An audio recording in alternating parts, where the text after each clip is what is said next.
हरी बोल। आगे आ जाओ, आगे आगे आ जाओ, आगे आ जाओ, आगे आ जाओ।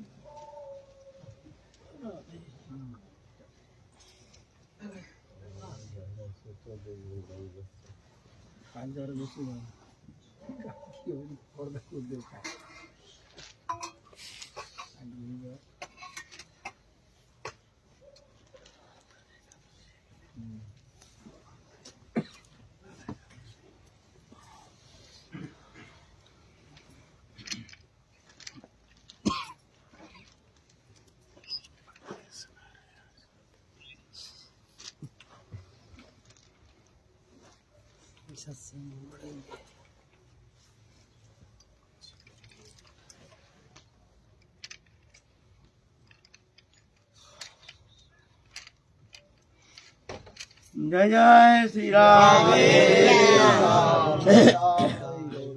निताई गौर हरि बोल।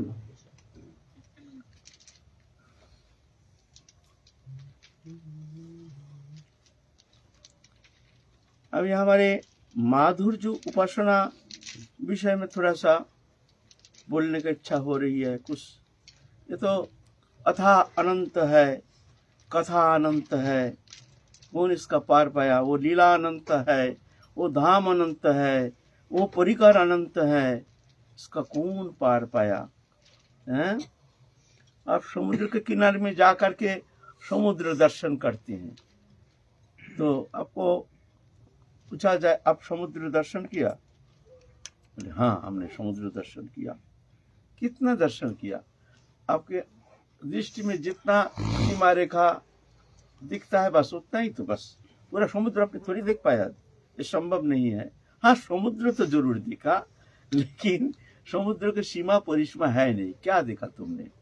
लेकिन हमने समुद्र का स्पर्श किया, हम समुद्र स्पर्श किया, लेकिन समुद्र के एक कण, एक जल कण हमने स्पर्श किया है, लेकिन समुद्र को स्पर्श किया। वह तो अनंत, अथाह अनंत, नाम अनंत, धाम अनंत, लीला अनंत, परिकर अनंत, अनंत लीलामय, अनंत लीला वारिधि, अनंत लीला कल्लोल, अनंत आनंद सिंधु।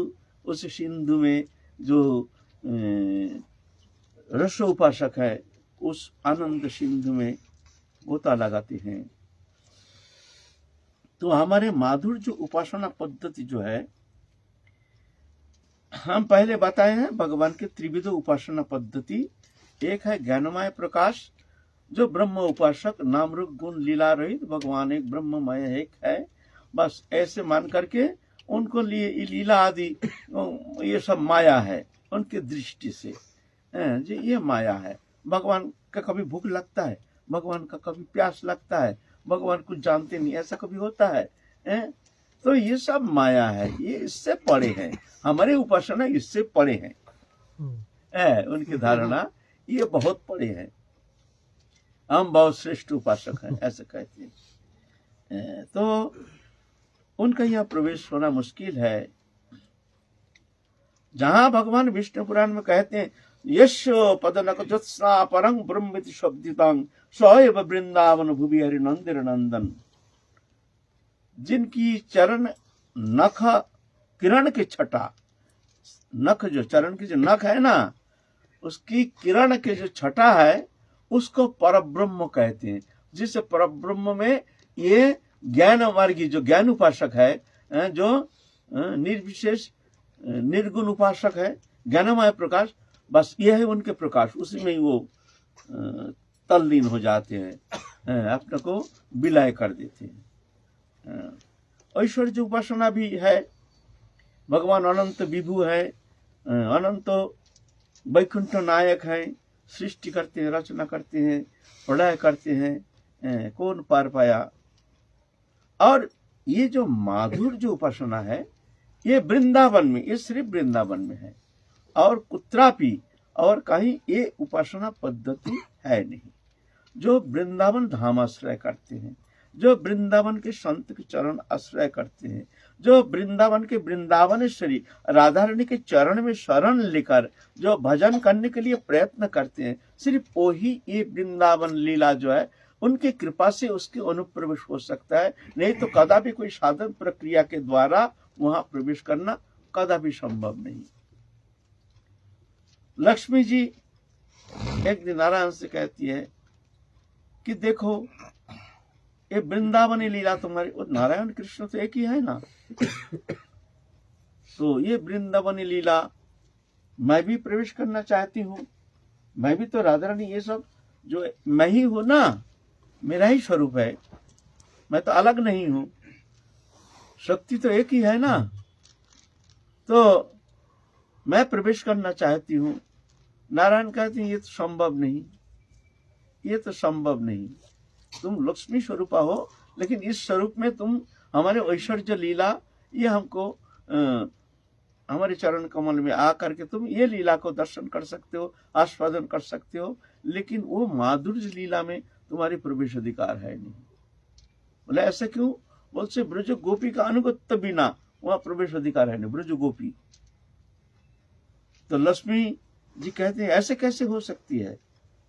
तो लक्ष्मी जी तपस्या करने के लिए बेलवन में, वृंदावन के बेलवन में अभी भी तपस्या कर रही है, वो ब्रज लीला में प्रवेश करने के लिए, आस्वादन के लिए ब्रज लीला। लक्ष्मी जी का प्रवेश नहीं है तो अलग नहीं है, लेकिन फिर भी उस स्वरूप और ये स्वरूप, ये माधुर्यमय स्वरूप, इस स्वरूप से ही एकमात्र वो ब्रज लीला आस्वादन करना संभव, नहीं तो और कोई स्वरूप जो नारायण स्वरूप है, लक्ष्मी स्वरूप है और पार्वती है, ये सब ये सब राधा रानी की स्वरूप है, राधा रानी की अंश है, लेकिन इनका वो वहां प्रवेश अधिकार है नहीं, है एक ही शक्ति। तो अभी भी बेलवन में तपस्या कर रही है लक्ष्मी जी, मेरी अधिकार है नहीं। अच्छा मैं देखती हूँ, मैं भी वृंदावन लीला में मैं भी प्रवेश करूंगी, ये लीला है, खैर वहां तो हमारे अनुप्रवेश है नहीं। तो वृंदावन लीला की ये विशेषता है, ये कृपा साध्य है, ये एकमात्र भगवत कृपा से वो लीला में अनुप्रवेश हो सकता है। वो कृपा कैसे होती है? वो शरणागत गुरु पदाश्रय करके, गुरु चरण आश्रय करके, राधा रानी के चरण में शरण लेकर के, राधा रानी की कृपा को अवलंबन करके समस्त साधन चेष्टा राधा रानी जिन पर कृपा करते हैं, बस वही जा करके वहां पहुंच सकते हैं। वो गुरु कृपा सापेक्ष है, ये नहीं स्वतंत्र नहीं है। जो गुरु कृपा प्राप्त करके साधन प्राप्त करके अब मैं स्वतंत्र होकर के राधा रानी की शरणागत होकर के हम भजन करेंगे, बोले ऐसा नहीं। गुरु अनुगत, वहाँ अनुगतमय सेवा, वहाँ प्रवेश करने के लिए तुमको गुरु अनुगत हो करके तुमको वहां पहुंचना पड़ेगा। वहां स्वतंत्र रूप से तुम जा नहीं सकते, गुरु ले जाएंगे, वो परंपरा से गुरु है ना। वहां जब राधा रानी से परिचय करेंगे, राधा रानी के हाथ में समर्पण करेंगे, ये तुम्हारी किंकरी है, कहाँ से आई है, ये कौन किंकरी है, तो गुरुदेव परिचय कराते ये मेरी सखी है, तब परिचय कर, तब जाकर राधा रानी उनको सेवा में ग्रहण करते हैं। गुरु अनुगत, वहाँ गुरु भी साथ रहते हैं। ये जो ब्रह्म उपासना आदि जो उपासना है, ये उपासना में क्या होता है, गुरु साधन, गुरु को अवलंबन करके, गुरु चरण अवलंबन करके, गुरु ही उनके प्रधान उपास्य है। गुरु चरण आश्रय करके ध्यान धारणा करते करते फिर गुरु ही इष्ट में विलय हो जाते हैं। देखते हैं गुरु ही हमारे जो परम प्रकाश है, वही प्रकाश रूप में गुरु ही विद्यमान है और गुरु में विलय हो जाते हैं। फिर कौन गुरु कौन चेला, मैं हूं अकेला। उनकी उपासना, गुरु भी वही है, मैं भी वही हूँ, भगवान सभी तो एक ही है। तो कौन गुरु, पहले गुरु फिर पीछे कौन गुरु कौन चेला, मैं हूं अकेला, यह है ब्रह्म उपासना। माधुर्य उपासना में गुरु अनुगत होकर के गुरु उनको ले जाएंगे। गुरु को उपेक्षा करके वहां जाना पहुंचना संभव नहीं है। गुरु चरण आश्रय करके राधा रानी की शरणागत होकर के गुरु आदेश निर्देश अनुसार गुरु के प्रसन्नता संपादन करके तब जाकर के वो राधा रानी की कृपा प्राप्त करने में समर्था होती है। वो ब्रह्म उपासना में व्यष्टि गुरु का ही चिंतन करते हैं या समष्टि का चिंतन करते हैं? वो समष्टि गुरु का तो कोई स्वरूप नहीं है उनके पास। व्यष्टि गुरु को ही भगवान मान करके चिंतन करते हैं। फिर धीरे धीरे धीरे धीरे वो गुरु ही प्रकाश प्राप्त होकर के गुरु के प्रकाश में जाकर के विलय हो जाते हैं। गुरु ही इष्ट स्वरूप में विराजमान हो जाते हैं। उनकी लीला पद्धति उपासना पद्धति है। और हमारे ये वृंदावनी लीला है। यहाँ भगवान मुग्ध है। मुग्ध माने भगवान कुछ जानते नहीं, एक साधारण मनुष्य जैसे मुग्ध हो, क्या हो रहा क्या होगी कुछ नहीं जानते हैं। भगवान मुग्ध हो, राधा रानी भी मुग्ध हो, सब परिकर आदि जो है सब मुग्ध हो। लेकिन ये माधुर्य जो महिमा मंडित हो, ये मुग्धता ये प्राकृतिक जीव के मुग्धता जैसे नहीं है। जैसे हम मुग्ध हैं, हम जानते नहीं हम कौन है, हम जानते नहीं है हम कहाँ से आए हैं, हम जानते नहीं है हमको कहाँ जाना है। शरीर में मैं हूँ, मैं परिचय देता हूँ, आप कौन है, मैं फलाना हूँ। क्या नाम है तुम्हारा? फलाना नाम है। अरे तुम फलाना हो तो नाम तो तुम्हारा जन्म के बाद पंडित बुला करके रखा गया। तुम्हारा नाम कैसे हो गया? तुम्हारा ये नाम तुम्हारा नाम है, तो तुम तो पंडित जन्म के बाद पंडित बुला के तुम्हारा नाम रखा गया, तो तुम्हारा नाम कैसे हो सकता है? जानता नहीं मेरा नाम मैं हूं। अच्छा तुम हो, ये शरीर हो, तो जन्म के पहले तुम कहाँ थे? तो मेरे को पता नहीं, तो तुम जानते ही नहीं हो तुम कौन हो। शरीर में तुम मन देते हो मैं हूं, तो मरने के बाद शरीर को लेके जाना चाहिए। वो तो शरीर छोड़ के जाना पड़ेगा। शरीर अलग तुम अलग। लेकिन भगवान की जो लीला है ये माधुर्य जो महिमा मंडित है, वहां ऐसे नहीं है। वहां आत्मा और शरीर अलग नहीं है। सच्चिदानंद स्वरूप, सब सच्चिदानंदमय अचिंत है ये स्वरूप। ये राधा रानी की कृपा से वो स्वरूप प्राप्त करते हैं। ये चेतन सत्ता जब सिद्ध हो जाता है, मतलब जिस स्थिति में जाकर के प्रेम प्राप्त कर लेते हैं, प्रेम प्राप्ति के बाद वो अपने स्वरूप में स्थित हो जाते हैं। वो स्वरूप राधा रानी प्रदत्त कृपा प्रदत्त साहचरी स्वरूप, उस स्वरूप में जाकर के हमारे ये जो चेतन सत्ता जीव चैतन्य सत्ता ये जाके उसमें विलय होता है। जीव का जो स्वरूप है वो स्वरूप नहीं है। जो हमारे जो उपास्य जो प्रधान जो स्वरूप है, जो लीला स्वरूप है, मंजरी स्वरूप है, वो स्वरूप जीव में है नहीं। वो राधा रानी कृपा करके वो स्वरूप प्रदान करते हैं। फिर ये चेतन सत्ता जो है, शुद्ध चेतन सत्ता, ये नहीं, ये तो त्रिविध प्रकाश है। एक है स्थूल प्रकाश, यह है सूक्ष्म प्रकाश, यह है कारण प्रकाश। कारण शरीर, तीन शरीर है। ये शरीर जो है तीन शरीर है इसका। स्थूल शरीर, पंचभौतिक शरीर, अग्नि जल आकाश वायु पृथ्वी, इससे बनी हुई है शरीर। इसके बाद एक शरीर है गुणमय शरीर, वो गुण से आवरित है।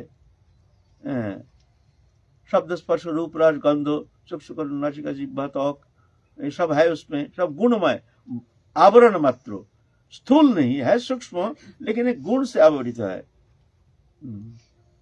शरीरं जटवाप्नति चक्षपुत्क्रमतिश्चर गृहीतोहितानि संजाति वायुर्गंधा निवेशायत। जब जीव शरीर छोड़ के जाता है तब वायु जैसे गंध को लेकर चला जाता है, निष्क्रांत होता है। उसी तरह से जीव भी एक गुणमय शरीर से आवृत होकर ये लेकर के गंध जैसे वायु बहन करके ले जाता है। पुष्प के गंध, दुर्गंध, सुगंध, लेकिन वायु में कोई गंध नहीं है, लेकिन वो गंध वायु ऑटोमेटिक वायु में आकर के लिप्त होकर के वायु गंध लेके चला जाता है। ऐसे ही जीव चैतन्य सत्ता जब शरीर से निष्क्रांत होता है तब जाकर के वो जैसे वायु गंध लेके जाता, ऐसे गुणमय शरीर को लेके वो निष्क्रांत होता है। वो करके उस गुणमय शरीर से ही फिर दूसरा शरीर प्राप्त करता है। यह है गुणमय शरीर, सूक्ष्म शरीर। उसके भीतर और एक शरीर, उसका है कारण शरीर, कारण शरीर शुद्ध, वो शुद्ध। इसके बाहर जब सूक्ष्म शरीर भी छिन्न हो जाता है साधन के द्वारा भगवत कृपा से, वो कारण शरीर है। कारण माने शुद्ध, वो भी दुर्लभ। वो कारण को विलय कर देने से ब्रह्म में विलय हो जाता है। कारण माने इच्छा, वो जगत में लौट के आ सकता है और चाहे तो भगवत स्वरूप में जाकर के वो सेवा प्राप्त करने में समर्थ हो सकता है। वह कारण वहां जाके इच्छा को वो समाप्त नहीं करती। इच्छा, अगर इच्छा समाप्ति हो जाती है तो जाकर के उसका कुछ रहेगा ही नहीं, कुछ अस्तित्व ही रहेगा नहीं। वो जाके फिर जाके सच्चिदानंद में विलय हो जाता है। कौन धारण करेगा? तो इच्छा क्या है? नहीं, हमको राधा रानी की सेवा प्राप्ति करनी है, ये इच्छा, चिद इच्छा। एक जड़ इच्छा, एक चिद इच्छा। जड़ इच्छा है स्त्री पुत्र कुटुंब परिवार लेके खा रहे पी रहे, वास पैसा चाहिए, धन चाहिए, कुटुंब चाहिए, आनंद चाहिए, मकान दुकान आदि चाहिए, मान मर्यादा प्रतिष्ठा चाहिए, जड़ इच्छा। और चिद इच्छा नहीं, मैं राधा रानी की सेवा चाहिए, कैसे भी हो हम वो स्वरूप प्राप्त करके राधा रानी की नित्य काल के लिए राधा रानी की सेवा चाहिए हमको, ये सेवा इच्छा। चिद, इसको कहते चिद इच्छा। ये अच्छा, ये रहना चाहिए, चिद इच्छा। ये जो हमारे जड़ चेतन ग्रंथि लगा है, इसको तोड़ने का साधन प्रक्रिया क्या है? कौन प्रक्रिया के द्वारा हम ये जड़ीय ग्रंथि मुक्त होकर के हम स्वरूप में पहुंच सकते हैं? तो हमारे अंदर दो अहंकार है। हम पहले कहे हैं, अभी भी कह रहे हैं, थोड़ा सा सुन लीजिए, काम में आएगा। ये आलोचना साधारणतः कहीं कोई हमको तो सुनने आता नहीं है, किसी ने करते हैं इस विषय में आलोचना।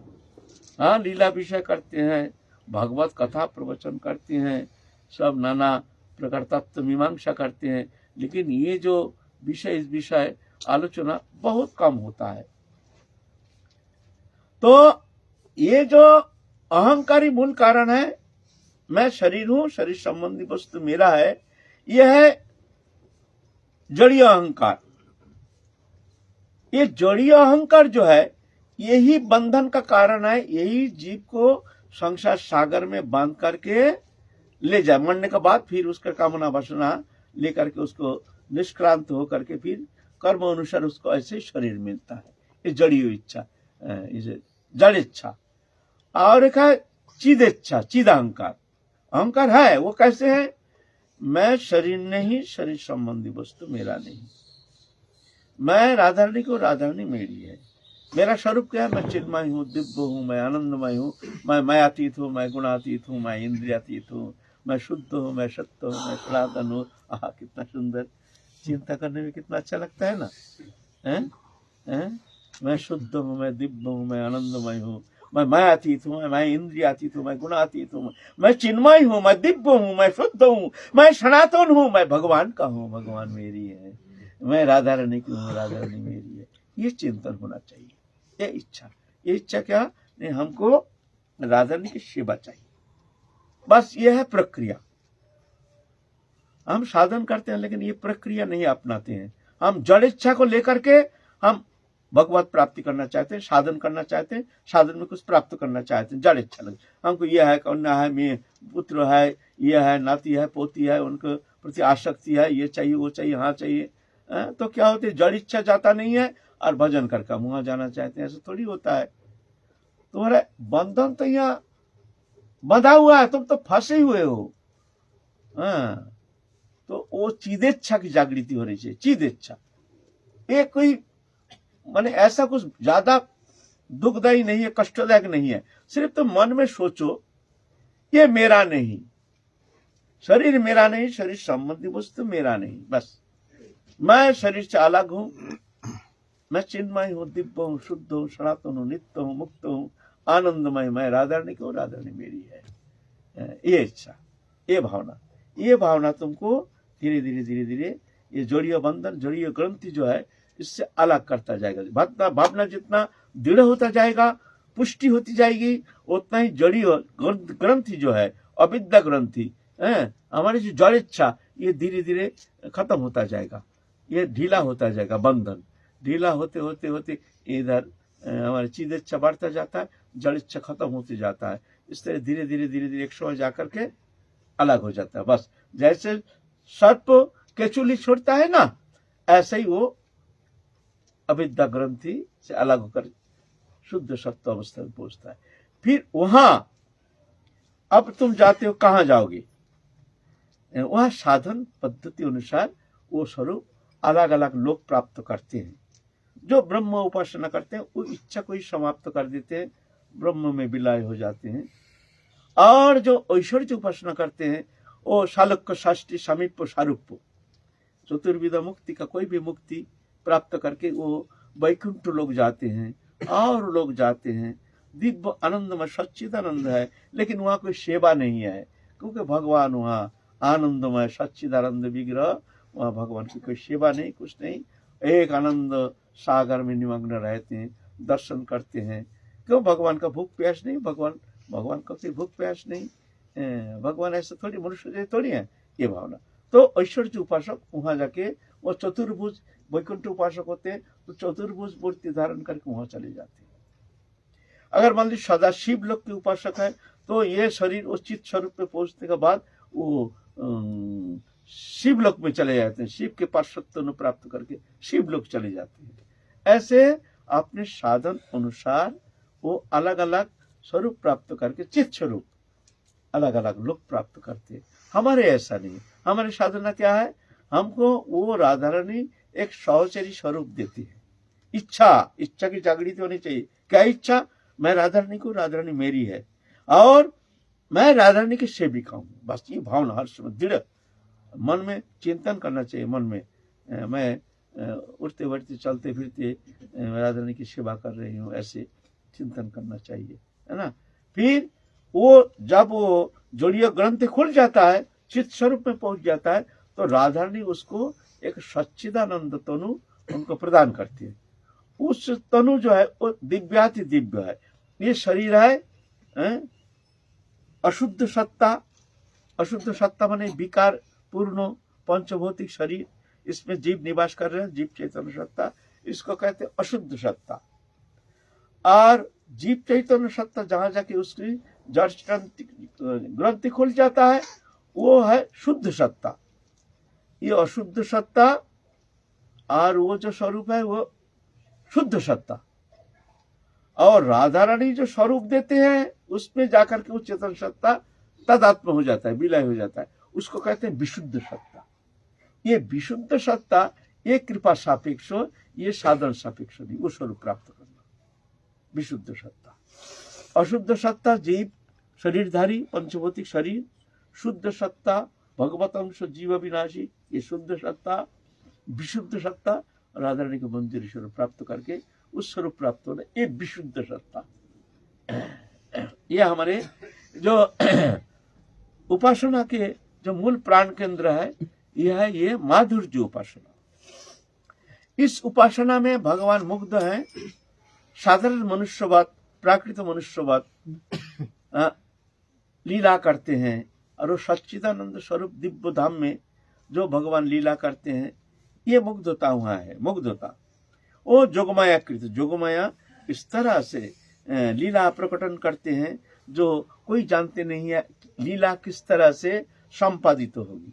ये जोगमाया की इच्छा, जोगमाया इस लीला को संचालन करते हैं। डायरेक्टर वो है, जोगमाया है डायरेक्टर, प्रोड्यूसर भी है, ऐसा नहीं, प्रोड्यूसर एंड डायरेक्टर दोनों है योगमाया। भगवान सच्चिदानंद तनु वो लीला आस्वादन करते हैं, जानते नहीं कहाँ क्या हो रहा, क्या होगी, सर्वज्ञता नहीं, वहाँ भगवान मुग्धता, और उस मुग्धता में शामिल होकर के ये साधन सत्ता जो जीव चैतन्य सत्ता वो सच्चिदानंद तनु प्राप्त करके राधा कृष्ण लीला में दिव्य आनंद दिव्य आनंदमय धाम में प्रवेश करके वो नित्य लीला में अंश ग्रहण करते हैं। ये है हमारी लीला पद्धति। भगवान मुग्ध है। जैसे मान लीजिए कैसे हैं लीला, प्राकृतिक लीला ही, माने हम जैसे लीला कुछ करते हैं देखते में ऐसा ही है, लेकिन ऐसा नहीं है। जैसे हम परिवार के साथ मिलते हैं अपने पुत्र कन्या आदि के साथ, लेकिन वो ऐसा नहीं है। ये तो मुग्धता, माया है, अज्ञानता है, अंधकार है। दोनों संपूर्ण विपरीत धर्मी। संसार के प्रति जो हमारे मोह है ये अंधकार है। संसार है अंधकार और वो है रोशनी। संसार है बंधन, वो है मुक्ति। संसार है दुखमय, वो है परमानंदमय। यह परम दुखदायी, वो परम आनंददायी। ये मिथ्या है, वो सत्य है। पूरा विपरीत धर्मी। उसका वर्णन सिर्फ एक शब्द के द्वारा उसका वर्णन होता है। वास्तव में उसका वर्णन शब्द के द्वारा वो वर्णन होना संभव नहीं। वो अचिंत्य, अगम्य, अनुभव वेद्य, कृपा साध्य। अनुभव जो साधन के द्वारा उस रस का किंचित अनुभव करने में समर्थ है, जो प्रेम के किंचित छटा जिसके हृदय में अनुप्रवेश किया है, सिर्फ वो ही राधा रानी की कृपा से वो लीला आस्वादन कर सकते हैं, नहीं तो ऐसे संभव नहीं है। मान लीजिए लीला कैसे है, दिव्य वृंदारण्य, षड्ऋतु वन, दिव्य वन, उपवन, ऐसे नहीं। हमारे प्राकृतिक ये वन नहीं है, वो जोगमायाकृत षड्ऋतु वन, दिव्याति दिव्यत वन लता परिवेशित, और सब अचिंत, सब फूल राशि, अचिंत लता गुल्म और अचिंत सब उनकी शोभा, अनंत ये नहीं, एक प्रकार की लता, एक प्रकार की फूल, एक एक वन प्रदेश आप जब घूमेंगे तो जैसे ये वन शोभा देख के आए हैं जैसे कभी देखा नहीं, ये और नवीनतम हो, जैसे देखा ही नहीं, ऐसे फूल कभी देखा नहीं, ऐसे लता गुल्म कभी देखा नहीं, ऐसे वन शोभा कभी देखे नहीं। आहा, ये नित्य नवायमान। फिर घूम घूम के जब सखबिंदु परिवेष्टित होकर राधा कृष्ण जुगल जब जाते हैं वन भ्रमण करने में, फिर घूम घूम के वन शोभा दर्शन करते, फिर घूम के और एक वन प्रदेश में आ जाते हैं तो वहां भी देखते, अरे ये तो और आश्चर्य, ऐसे वन शोभा तो ऐसे लता गुल्म, ऐसे पुष्प, ये तो कभी देखे नहीं। अचिंत नित्य नवायमान। हमारे जैसे पेड़ वृक्ष लता वन आदि सब एक ही सा है ना, वहां ऐसे नहीं, नित्य नवायमान। आज जैसे कुंज में लीला करते हैं, काल कुंज में वो लीला करेंगे, लेकिन जिस कुंज में राधा कृष्ण विहार करेंगे वहां जब प्रवेश करते हैं देखते ये कुंज में कभी हमने जीवन में देखा नहीं। वो कुंज की एक ही जो खंबा है ना, उसका जो निर्माण है, जैसे लाखों खूब निपुण शिल्पी लाखों वर्ष तक बैठ करके वो निर्माण कार्य में जैसे अपना समस्त शक्ति का प्रयोग करके वो निर्माण किए हैं। अचिंत्य ऐसे से उसका रंग, वो जो वन शोभा है, वो जो कुंज भवन है, कोई तो वर्ण अलग अलग, वो वर्णन का कुछ रंग का कोई आप शब्द के द्वारा बोल नहीं सकते। जैसा हरा पीला नीला रंग है ना, ये कैसा रंग है अब शब्द के द्वारा ऐसे अचिंत रंग है। कैसे रंग है अब बोल नहीं सकते, ऐसे रंग है। ऐसे रंग, कोई मेघ वर्ण, कोई ताम्र वर्ण, कोई स्वर्ण वर्ण, कोई रजत वर्ण, कोई हेम वर्ण, ऐसे नाना वर्ण नाना प्रकार, ऐसे ही पुष्प लता परिवेष्टित है, ऐसे कुंज भवन, ऐसे वन शोभा, कौन उसका वर्णन करेगा। अचिंत अगम्य। आज जिस कुंज में विहार कर रहे हैं, काल फिर नए ऐसे नवायमान जोगमाया कृत ऐसे कुंज दो प्रकार। एक है आपका मुनिमय कुंज और एक है वनलता बेष्टित एक कुंज। वो कैसे है, माने वन प्रदेश में जब जुगल कृष्ण राधा कृष्ण जुगल अपने सहेली को साथ जब वन भ्रमण करने जाते हैं तो वहां ऐसे जोगमाया कृत एक अद्भुत लता गुल्म आदि नाना प्रकार, स्वर्ण लता, हेम वर्ण लता, कंचन वर्ण लता, नाना प्रकार लता, सूक्ष्म सूक्ष्म छोटी छोटी बड़ी बड़ी नाना प्रकार फूल, और उसका अद्भुत अद्भुत सुगंध, जो सुगंध में ऐसे आमोदित कर देते हैं, जो वो सुगंध की एक छटा अगर प्राकृत जीव की नासारंध्र में एक बार प्रवेश कर जाए तो उसका जड़ चेतन ग्रंथि खुल जाएगा। वो वन प्रदेश का वो जो वनलता की जो वो जो सुगंध है, वो ऐसी सुगंध है, कौन उसका वर्णन करेगा। ये दिव्य है, ये अचिंत्य है, ये अगम्य है, ये अनादि है।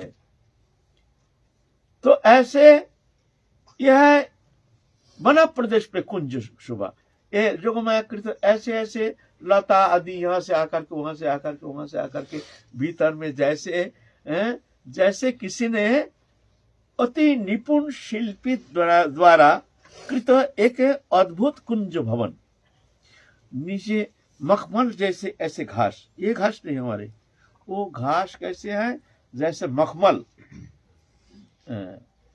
उसके भीतर ऐसे है चारों ओर, माने देखने में ऐसे अद्भुत लगता है। जो ये मणिमय कुंज जो है, इंद्रनील मणि, हेमकांत मणि, चंद्रकांत मणि, वैदुर्ज मणि, प्रबाल मणि, मुक्ता मणि, नाना मणि, स्वर्ण मणि, ऐसा मणियों से बनी हुई, नाना प्रकार दिव्य मणियों से बनी हुई सब कुंज भवन।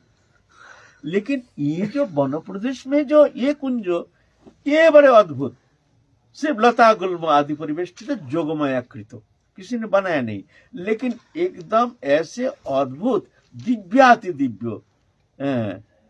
तो कभी कभी जुगल किशोर वहाँ विहार करते हैं, वहाँ सखियां नृत्य गीत करते हैं, मंजरी सब लीला सहयोगी होकर के कृष्ण लीला जुगल किशोर के सेवा में निमग्न रहते हैं। यह है वृंदावनी लीला। नाना प्रकार क्रीड़ा करते हैं, नाना प्रकार क्रीड़ा जुगल किशोर। एक बार पूर्णिमा रजनी, दिव्याति दिव्य, ये पूर्णिमा मैंने हमारे चंद्रमा नहीं, ये चंद्रमा नहीं, वहां दिव्य लोग के दिव्य चंद्रमा है।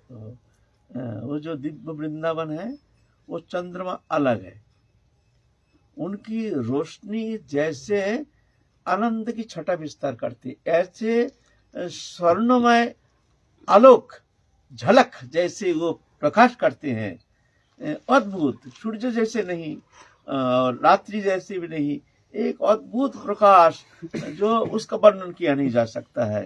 वो चंद्रमा के जो प्रकाश है वहाँ प्रवेश करते ही एक अद्भुत चीज जगत में प्रवेश करके आनंद सिंधु में डूब जाते हैं। ऐसे वनशोभा अब खेलेंगे, राधा कृष्ण दोनों विहार करेंगे, खेलेंगे। अब रात्रि है, रजनी है, कृष्ण का आंख मिचोली खेलेंगे, कृष्ण को पट्टी बांध दिया है। आप सब सखियां लता गुलमादी है ना, इसमें छुप जाएंगे, कृष्ण को निकालना पड़ेगा, और कौन सखी कहाँ ये बोलना पड़ेगा, ये नहीं, ऐसा नहीं। सखी दुबक जाएंगे, अष्ट सखी। तो ये जो मंजरी है ना, ये कृष्ण के साथ ये लीला नहीं करती हैं, ये तो देखते हैं और तमाशा देखते हैं और मजा लेते हैं, आनंद लेते हैं। ये जो राधा रानी जो सुख प्राप्त करते हैं जुगल किशोर, ये सुख शतगुना आकर के उस मंजरी की हृदय में संचारित होकर उसको आनंद प्रदान करते हैं। स्वाभाविक ही माने अद्भुत आनंद में डूब जाते हैं। अब लीला कर रहे हैं, मंजरी सब देख रहे हैं बैठे बैठे। ये तो क्या करते हैं, बीच बीच में तांबुल देते हैं, राधा रानी के मुख में, कृष्ण के मुख में तांबुल देते हैं। कभी गर्मी मौसम में सुबासित सुंदर पानीय जल देते हैं, मुख में पिलाते हैं अपने हस्त में। ऐसे उनकी सेवा है, ये ऐसे लीला नहीं करते। तो दुबक गए, कृष्ण का पट्टी बांध दिया। ललिता विषादी ये जो अंतरंग सखी है, ये सब दुबक गए, राधा रानी दुबक गए। अब कू देना पड़ेगा, कू, तब कृष्ण पट्टी खोलेंगे।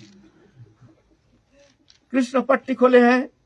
आप सखी लोग क्या किए हैं, वो लोग अपने आपस में बातचीत कर ले। देख सखी, तेरी जो ओढ़नी है ना, ये है नील वर्ण, हमारे लाल वर्ण, तू हमारे ये वर्ण ले ले, तू ये हमको दे दे, है ना।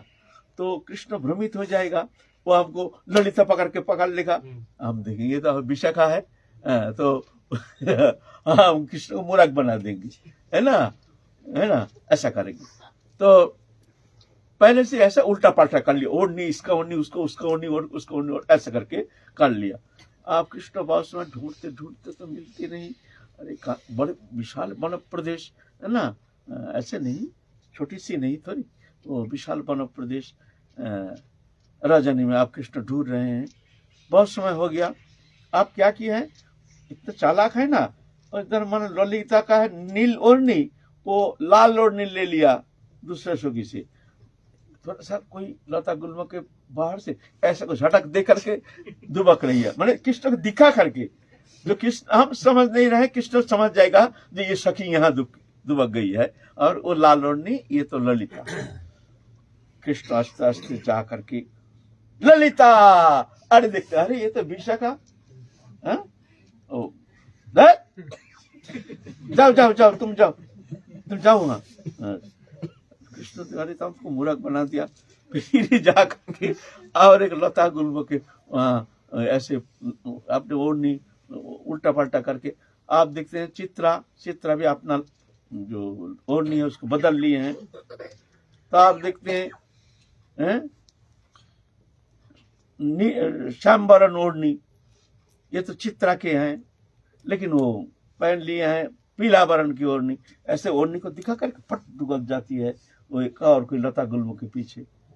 कृष्ण जाके देख लिया चित्रा को देख लिया अब जा करके पकड़ लेते चित्रा, देखते अरे तो रंगो देवी है।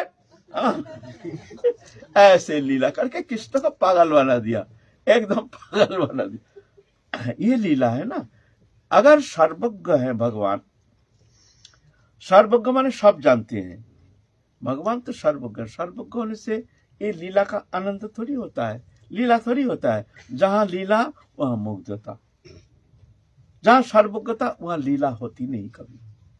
जोगमाया को आश्रय करके भगवान ये जो लीला, ये लीला अचिंत अगम्य, भगवान यहाँ मुग्ध होकर के ये लीला आस्वादन करते हैं। ये दिव्य अति दिव्य है।